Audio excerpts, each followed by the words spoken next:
18 কোটি বাঙালির মনের মধ্যে 5 তারিখ বিকেলবেলা ঠিক সেরকম একটা অনুভূতি তৈরি হয়েছিল। তারপর যখন এই সমন্বয়করা এলেন আমাদের সামনে, এদের চেহারা, সুরত, নাম, ধাম যা কিছু এসেছে আমাদের সামনে, সব কিছুই আমরা মনে করেছি এগুলো সব সোনার টুকরো। এদের কোনো বিকল্প নেই, এদের চেয়ে কোনো ভালো মানুষ এই পৃথিবীতে নেই। এরা আমাদের জন্য জীবন বাজি রেখেছে, এরা আমাদেরকে স্বাধীনতা এনে দিয়েছে, শেখ হাসিনার কবল থেকে আমাদেরকে রক্ষা করেছে, আমরা তাদেরকে মাথায় করে নেচেছি।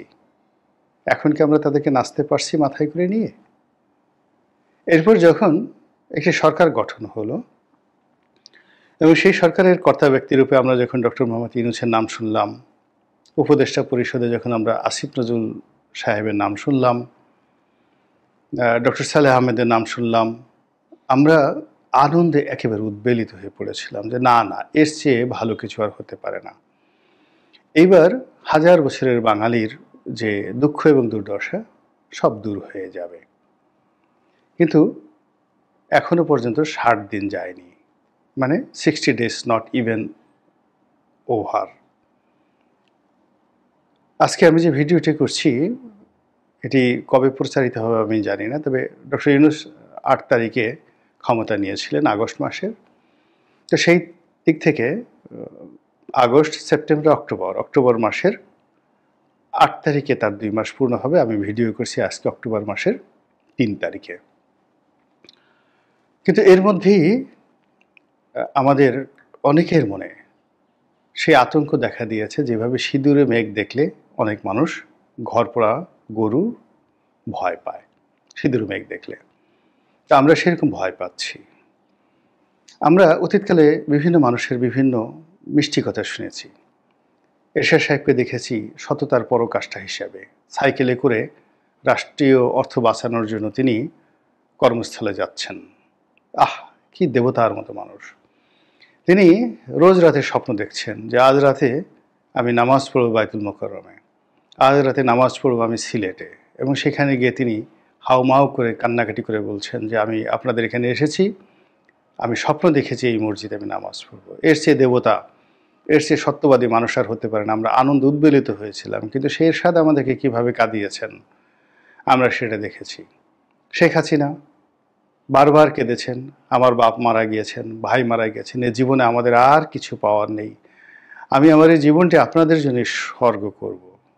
তিনি আমাদের এই জীবনকে এমনভাবে তার নিজের জীবনকে উৎসর্গ করেছেন যে আমরা সবাই তাকে সব কিছু দিয়েছি, মান, সম্মান, মর্যাদা, প্রেম, ভালোবাসা, সমর্থন সব দিয়েছি। এরপর আমরা তাকে ভয় পেয়েছি, এতটা ভয় পেয়েছি যে ভয় আমরা এই জমিনে কোনো বিষধর প্রাণীকেও আমরা সেই ভয় পাই না, তাকে আমরা সেই ভয় পেয়েছি। আমরা তাকে অ্যাভয়েড করেছি, দূরে রেখেছি, সব কিছু করেছি, কিন্তু তারও শেষ রক্ষা হয়নি, আমাদেরও শেষ রক্ষা হয়নি। এভাবে আরও অনেক মানুষের কথা বলা যাবে যাদের দ্বারা আমরা ক্ষতিগ্রস্ত হয়েছি, মারাত্মকভাবে ক্ষতিগ্রস্ত হয়েছি। তো সেই দিক থেকে এখন বিশ্ববরেণ্য Nobel laureate doctor Mohammad Yunus তিনি এসেছেন, কিন্তু এর মধ্যেই আমরা তার ব্যাপারে ধৈর্য হারিয়ে ফেলেছি। তাকে নিয়ে ট্রল হচ্ছে, একেবারে ছোট শিশুর মুখের উপর তার ছবি দিয়ে বিভিন্ন রকম কার্টুন তৈরি করে সামাজিক মাধ্যমে হিন্দিতে, বাংলাতে যে সকল ডায়লগ জুড়ে যে সকল টিকটক ভিডিও ডক্টর মোহাম্মদ ইউনূসকে নিয়ে করা হচ্ছে, এ দৃশ্য দেখা যায় না, এ দৃশ্য দেখা যায় না। আপনি না পারবেন হাসতে, না পারবেন কাঁদতে। ডক্টর ইউনূস সাহেব এটা দেখেছেন কিনা আমি বলতে পারবো না। জনাব আসিফ নজরুল আমাদের সম্মান এবং মর্যাদার যে জায়গাটিতে ছিলেন, তাকে নিয়ে এখন কি হচ্ছে আমি ভাবতেই পারি না। আলী রিয়াজ নামক একজন প্রফেসর রয়েছেন, আমেরিকাতে তিনি শিক্ষকতা করেন। তো এই ভদ্রলোক নিয়েও আমাদের খুব ভালো চিন্তা ছিল যে এই মুহূর্তে তাকে একটা দায়িত্ব দেওয়া হয়েছে, অমনি জনগণ বিক্ষুব্ধ হয়ে পড়েছেন, নানা রকম নেতিবাচক কথা বলছেন উপদেষ্টা মণ্ডলীদের নিয়ে, বলছেন এরা কেউ বুড়া, এদের এটা নাই ওটা নাই, এ সকল। এই যে মানুষ যে নেতিবাচক কথাবার্তা বলছে, এর মূল কারণটা হলো যে মানুষ এখনো পর্যন্ত আশা জাগা নিয়ে কোন সফলতা এই বর্তমান সরকারের কাছ থেকে পায়নি। তো যেহেতু গত 2 মাস পার হয়ে গেল এবং এই 2 মাসের মধ্যে আপনি 2টো আনন্দদায়ক খবর দিতে পারেননি, 2টো আশার জায়গা নিয়ে কর্মকাণ্ড করতে পারেননি, মানুষের সঙ্গে এমন কোনো সম্পর্ক করতে পারেননি যার কারণে আপনাকে বিশ্বাস করা যায়, আশা করা যায় যে আপনি আরও 5 বছর চালালে আমরা শান্তিতে থাকব। এর কারণ হলো মর্নিং শোজ দ্য ডে। যখন একটা মানুষের শুরুটা হয় চমৎকারভাবে, যেমন ধরুন হুমায়ুন আহমেদের যে বিখ্যাত দেয়াল উপন্যাস, আপনি সেখানে পড়ে দেখবেন শহীদ প্রেসিডেন্ট জিয়াউর রহমান যে সময়টিতে ক্ষমতায় এলেন, ক্ষমতায় আসার সঙ্গে সঙ্গে প্রকৃতি অবারিতভাবে তাকে সহযোগিতা করা শুরু করলো। তার জমানাতে অতিবৃষ্টি হয়নি, বন্যা হয়নি, মারাত্মক কোনো প্রাকৃতিক বিপর্যয় দেখা দেয়নি। কৃষকের গোয়াল ভরা ধান ছিল, গোয়াল ভরা গরু ছিল, গোলা ভরা ধান ছিল, পুকুর ভরা মাছ ছিল। মানুষ যে কাজে হাত দিয়েছে প্রকৃতি সেখানেই সাহায্য করেছে। আর ডক্টর মোহাম্মদ ইউনূস আসার সঙ্গে সঙ্গে একটার পর একটা প্রাকৃতিক বিপর্যয়, ঢাকা শহর বারবার ডুবে যাচ্ছে, চট্টগ্রাম ডুবে যাচ্ছে, ফেনী ডুবে যাচ্ছে, কক্সবাজার ডুবে যাচ্ছে, বরিশাল, পটুয়াখালী থেকে শুরু করে দক্ষিণ বেল্ট, সাতক্ষীরা, তারপর খুলনা, কয়রা, এই সকল এলাকা ডুবে যাচ্ছে, ফসল হানি হচ্ছে, বন্যা থেকে শুরু করে নানা রকম দৈব দুর্বিপাক মানুষের জীবনকে তছনছ করে ছেড়ে দিচ্ছে। এই যে সিগন্যাল, প্রকৃতির সিগন্যাল, ইট মিনস আগামী দিনগুলো ভালো যাবে না। এটা বোঝার জন্য খুব বেশি পাণ্ডিত্য দরকার হয় না। আল্লাহ রাব্বুল আলামিন যখন কোনো জাতিকে, কোনো ব্যক্তিকে সম্মানিত করতে চান এবং কোনো একটি সুসংবাদ দিতে চান, সকালবেলায় সেই লোকের মনের মধ্যে সেই ধরনের একটা মানে শুভ লক্ষণ ফুটে ওঠে, মন ফুরফুরে হয়ে যায়। তা আমরা জনগণ হিসেবে আমাদের মন ফুরফুরে অবস্থায় দেখতে পাচ্ছি না, আর যারা আমাদেরকে এই মুহূর্তে শাসন করছেন তাদের মধ্যেও এরকম ফুরফুরে মেজাজ দেখতে পাচ্ছি না। বরং কথায় কথায় তারা মেজাজ হারিয়ে ফেলছেন, চোখ গোল গোল করে ফেলছেন, মুখের হাসি চলে যাচ্ছে বিভিন্ন সাংবাদিকদের প্রশ্নে, এবং তারা জীবনে যে কাজটি করেননি সেই কাজ করছেন এখন উলটপালট বা উল্টাপাল্টা বক্তব্য দিচ্ছেন। বেশ কয়েকজন উপদেষ্টা, আমি নাম বলবো না, প্রথম দিকে তারা টেলিভিশনে এসে বা টেলিভিশনে ক্যামেরা দেখলে বেশ চমৎকার করে কথা বলতেন, নিজের যে অধিক্ষেত্র, কর্মের যে অধিক্ষেত্র সেগুলো অতিক্রম করে তারা অনেক কথা বলতেন। ইদানিংকালে তাদের প্রায় সবাই খামোশ হয়ে গিয়েছেন, কথা বলছেন না, তাদের মুখ শুকিয়ে গিয়েছে এবং তারা সিদ্ধান্ত নিতে পারছেন না যে তারা কি করছেন এবং তারা কি করবেন এবং আগামীতে তাদের পরিণতি কি হবে। এই বিষয়গুলো নিয়ে তারা খুব বেশি আশাবাদী হতে পারছেন না, ফলে তাদের কর্মের আমি এখনো পর্যন্ত কোনো গতি দেখছি না। যিনি উজির আজমের পদে আছেন, প্রধান উপদেষ্টা ডক্টর মোহাম্মদ ইউনূস, তিনি একটি জগা খিচুড়ির সরকার চালাচ্ছেন। না বৈপ্লবিক সরকার, না গণ অভ্যুত্থানের সরকার, না গণবিস্ফোরণের সরকার, না সাংবিধানিক সরকার, না অসাংবিধানিক সরকার, না মার্শাল ল গভর্নমেন্ট, না মঈনুদ্দিন ফখরুদ্দিনের মতো সামরিক সরকার ব্যাকড গভর্নমেন্ট, কিছুই না। একটি হ-জ-ব-র-ল। এখানে তিনি আমেরিকার ওই সার্টিফিকেট পেয়েছেন, ইংল্যান্ডের ওই সার্টিফিকেট পেয়েছেন। আজ মাহাতির মোহাম্মদের দেশের মানুষ, প্রধানমন্ত্রী আনোয়ার ইব্রাহিম, তার সঙ্গে তার বন্ধুত্ব রয়েছে, তিনি ফোন দিয়েছেন। এ সকল খাজুরি আলাপ শুনে আমাদের কোনো লাভ হচ্ছে না।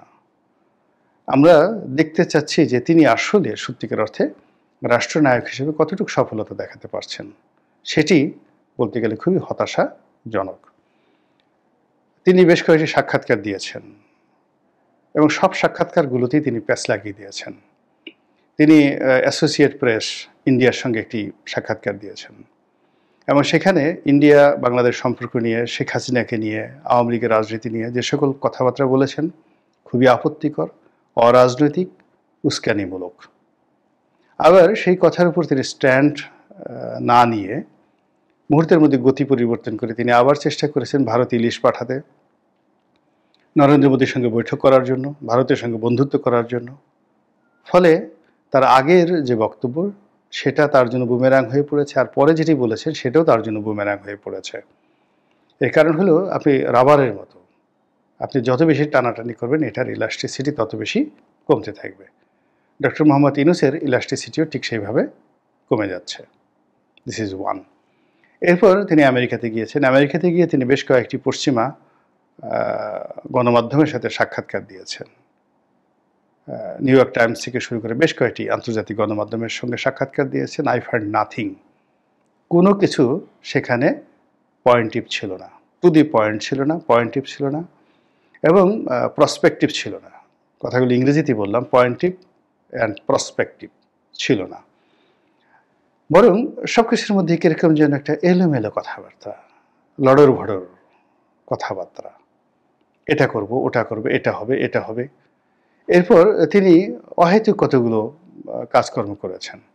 সমন্বয়কদের নিয়ে সেখানে গিয়েছেন, ক্লিনটন ফাউন্ডেশনের সঙ্গে একটা বৈঠক করেছেন, এটার সেখানে 3-0 নিয়ে কথা বলেছেন।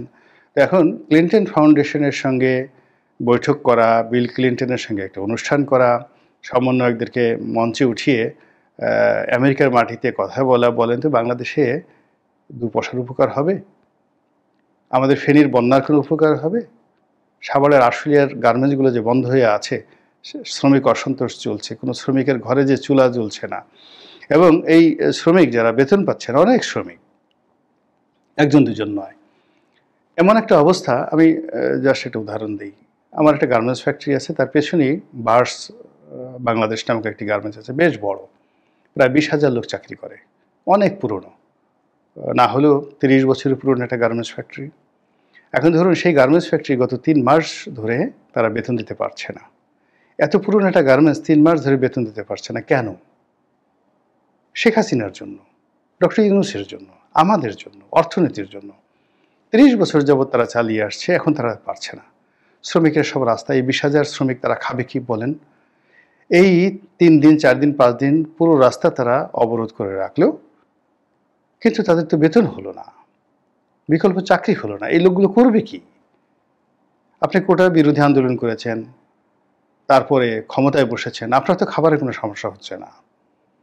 কিন্তু এই শ্রমিকদের জন্য যদি আপনি 10,000 মেট্রিক টন, 50,000 মেট্রিক টন চাল বরাদ্দ করতেন, যে ঠিক আছে বাবা, আমি রাষ্ট্রের পক্ষ থেকে এই বার্ডসের যারা, গার্মেন্টসের যারা বেতন পাচ্ছেন না 3 মাস ধরে, আমি তাদেরকে 1 বস্তা করে চাল দিলাম, 50 কেজি করে চাল দিলাম। তো আপনি তো সেই কাজ করছেন না। সেই কাজ না করে কি করলেন? বার্ডসের মালিককে গ্রেপ্তার করেছেন। মালিকের গ্রেপ্তার করার পর তো মালিক বেঁচে গেল। ব্যাংকের গুতানি খাচ্ছেন তিনি, শ্রমিকদের গুতানি খাচ্ছেন। তারপর বিদ্যুৎ বিভাগের, কেননা তিনি শুধুমাত্র শ্রমিকদের যে বেতন সেটা তো না, গিয়ে দেখেন গ্যাসের বিল দিতে পারেননি, বিদ্যুতের বিল দিতে পারেননি, আরও অনেক বিল তার বাকি আছে। তো এই যে ব্যবসা বাণিজ্যে অচল অবস্থা, এভাবে আশুলিয়ার বড় বড়, আশুলিয়া, গাজীপুর, সাভার, হেমায়েতপুর, এই সকল এলাকার বড় বড় ফ্যাক্টরি, এক একটাতে 10,000, 20,000, 50,000 লোক চাকরি করে। এই ফ্যাক্টরিগুলোতে শ্রমিক অসন্তোষ, এইগুলো নিয়ে আপনার কোনো মাথা ব্যথা নেই। আপনি 3-0 নিয়ে কাজ করছেন। 3-0-র 1 নম্বর জিরো কি? কোনো মানে বেকার লোক থাকবে না।